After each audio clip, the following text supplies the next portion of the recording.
नमस्कार। आज हम बात करेंगे कि 10,000 की एसआईपी से कैसे हम 1 करोड़ रुपए बना सकते हैं। 10,000 की एसआईपी कैसे 1 करोड़ बना सकते हैं। देखिए, बड़ा सिंपल टॉपिक है लेकिन इम्पॉर्टेंट है। समझने के लिए चीज़ें हैं। अगर आप सही ढंग से इसको समझ के इम्प्लीमेंट करते हैं तो उम्मीद है ज़रूर आप इतना पैसा बना पाएंगे आराम से, अगर आपने इसको इम्प्लीमेंट किया तो।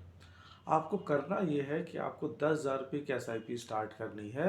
आप mid cap, small cap, multi cap, flexi cap, इन चारों में से कोई दो फंड को चूज़ कर लीजिए 5-5 हज़ार का। चाहे आप मिड कैप और स्मॉल कैप ले लें या फिर स्मॉल कैप या फ्लैक्सी कैप ले लें। इस तरीके से आप अपने आप को थोड़ा सा डाइवर्सिफाइड भी रख पाएंगे और इन दोनों में लगा पाएंगे। अगर आप ज़्यादा ही रिस्क ले सकते हैं तो किसी एक में भी लगा सकते हैं। आप पूरा का पूरा स्मॉल कैप में भी लगा सकते हैं या पूरा का पूरा मिड कैप में भी ले सकते हैं। देखिए, टोटली डिपेंड करता है हमारे ऊपर कि हम कितना रिस्क लेते हैं। अगर हमारी रिस्क लेने की कैपेसिटी ज़्यादा है तो हम ज़्यादा रिस्क लेंगे। अब रिस्क लेने का डेफिनेशन क्या है, कैसे हम रिस्क लेंगे, तो ये भी समझते हैं छोटा सा। अगर किसी की उम्र 20 साल है और किसी की उम्र 50 साल है तो 20 साल वाला कम से कम 20% अपनी पोर्टफोलियो में डेट फंड को रखेगा। डेट फंड मतलब सिक्योर्ड फंड को रखेगा। 80% तो इक्विटी में रह सकता है।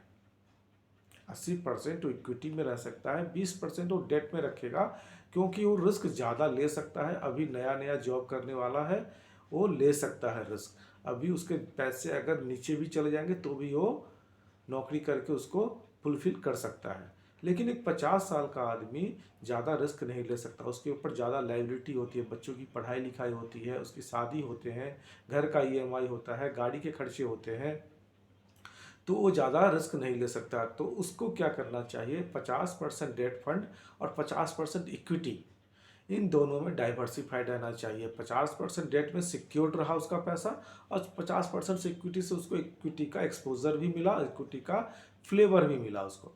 तो इन दोनों को मिला के वो कर सकता है काम। लेकिन जो ज़्यादा ही रिस्क ले सकता है तो 100% इक्विटी में चला जाए, कोई टेंशन नहीं। लेकिन आप अपने प्रोफाइल को देख के ही करें इस तरीके का, और साथ ही अपने एडवाइजर से भी बात करिए कि मुझे किस तरीके का रिस्क प्रोफाइल मेरे लिए ज़्यादा सूट करेगा।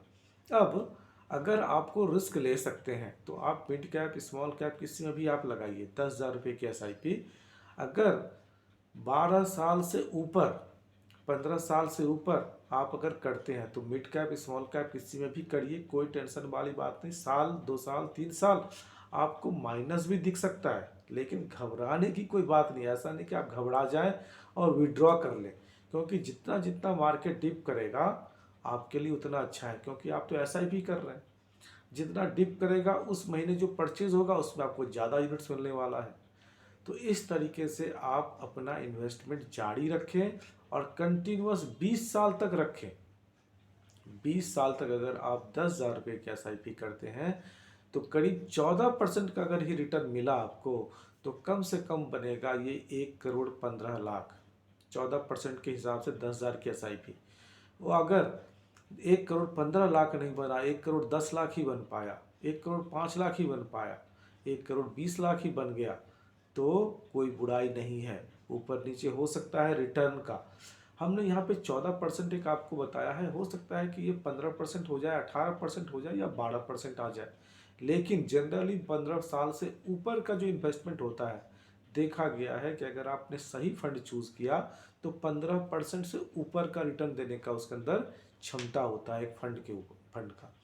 तो इसीलिए सही ढंग से सोच के अपने फंड मैनेजर के साथ बैठ के आप इसको करिए। जनरली क्या होता है, म्यूचुअल फंड में जो फंड मैनेजर होते हैं वो जीडीपी प्लस इन्फ्लेशन, इन दोनों को बीट करने की कोशिश करते हैं। हमारे देश का जीडीपी है अप्रॉक्सीमेटली 5%, इन्फ्लेशन है करीब 6 से 7%, टोटल 11-12% का आपका दोनों मिला के हुआ। कोशिश करता है कि इससे 1-2% हम ज़्यादा ही रिटर्न बना के दें। तभी लोग म्यूचुअल फंड के अंदर इन्वेस्टमेंट करते हैं, तभी म्यूचुअल फंड के अंदर पैसा बनता भी है। हमारा जो बैंक एफडी होता है वो जनरली सिर्फ इन्फ्लेशन को बीट करने की क्षमता रखता है, या इन्फ्लेशन भी कभी कभी बीट नहीं कर पाता। इन्फ्लेशन कैसे नहीं बीट कर पाता?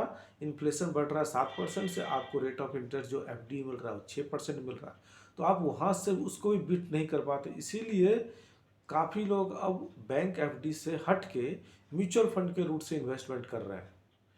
इस तरीके से समझ के अगर आपने किया तो 10,000 रुपये की SIP 20 साल में 1,15,00,000 बनाएगी। अगर 1,15,00,000 नहीं बनाई, 1 करोड़ ही बनाई, तो भी क्या नुकसान है। और सबसे पहले आप अपना गोल सेट करिए। अगर गोल सेट हो गया ना एक बार, तो फिर आपका पैसा कोई दिक्कत नहीं है, आराम से बनता रहेगा। अगर गोल सेट नहीं है तो फिर बीच बीच में जो जो भी डिस्ट्रैक्शन आएगा, यानी मार्केट में कुछ करेक्शन आएगी, तो आप उसमें निकलने की सोचेंगे। अगर आपका फिक्स है कि हाँ मुझे 20 साल चलाना ही चलाना है, कोई गोल सेटिंग है आपकी, तो आराम से कितना ही मार्केट कुछ जाए, आप 20 साल आपका नज़रिया है, 20 साल की सोच है, और आराम से उसको चला लेंगे आप। इसीलिए अपने फाइनेंशियल एडवाइज़र से सलाह करें और इस तरीके के फंड में जरूर इन्वेस्ट करें जहां आपका अच्छा खासा पैसा बनने वाला है। अगली वीडियो में हम आपको बताने वाले हैं कि कैसे जीडीपी और इन्फ्लेशन को आप कैलकुलेट करते हैं, और साथ ही आपको टैक्स के बारे में, म्यूचुअल फंड में टैक्स को समझेंगे हम थोड़ा सा कि कैसे हम इसको कैलकुलेट करते हैं। धन्यवाद दोस्तों। अगर आपको अच्छा लगे तो प्लीज़ लाइक करें, शेयर करें, सब्सक्राइब करें। धन्यवाद।